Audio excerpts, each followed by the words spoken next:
Hello viewers, तो আমরা আজকে লিখব পুট। পুট মানে আমরা কি জানি? পুট মানে আমরা জানি রাখা।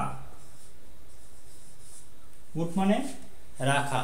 তো এই পুট দিয়ে আমাদের কিছু ফ্রেজ আছে, তার মধ্যে খুব ইম্পর্টেন্ট একটা ফ্রেজ হলো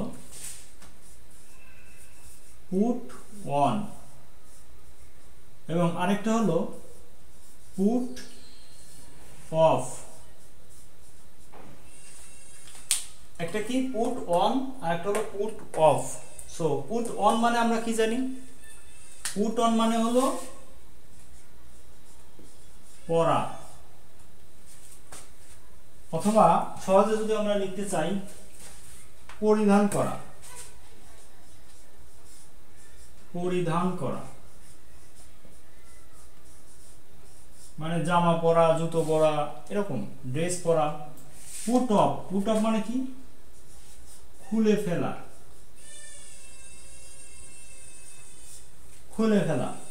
সো পুট অফ মানে খুলে ফেলা। সো আমরা যদি এখানে কিছু সেন্টেন্স লিখে দেখাই,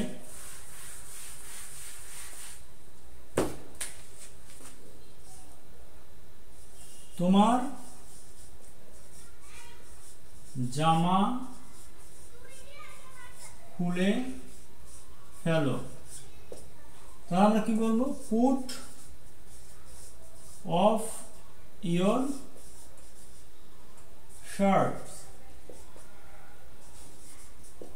পুট অফ ইয়োর শার্ট। আচ্ছা, আমরা যদি বলি জুতা পরে নাও, জুতা পরে নাও,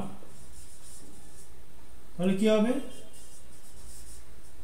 put on your shoes. Put on your shoes, জুতা পরে নাও। পুট অন ইয়োর শার্ট, তোমার জামা পরে নাও। সরি, জুতা পরে নাও। পুট অন ইয়োর শুজ, তোমার জামা খুলে ফেলো। Put off your shirt. Okay, তাহলে পুট অফ মানে কি? খুলে ফেলা। পুট অন মানে পরিধান করা, জামা পরা, শার্ট পরা, চশমা পরা, এগুলো। ওকে, সো আশা করি আমরা এই পুট অফ এবং পুট অন এই দুটো বুঝতে পারলাম। ছোট একটা ভিডিও। সবাইকে রিকোয়েস্ট করবো, যারা আমার চ্যানেলটাকে এখনো সাবস্ক্রাইব করো না, অবশ্যই চ্যানেলটাকে সাবস্ক্রাইব করবা। আল্লাহ হাফেজ, আসসালামু আলাইকুম।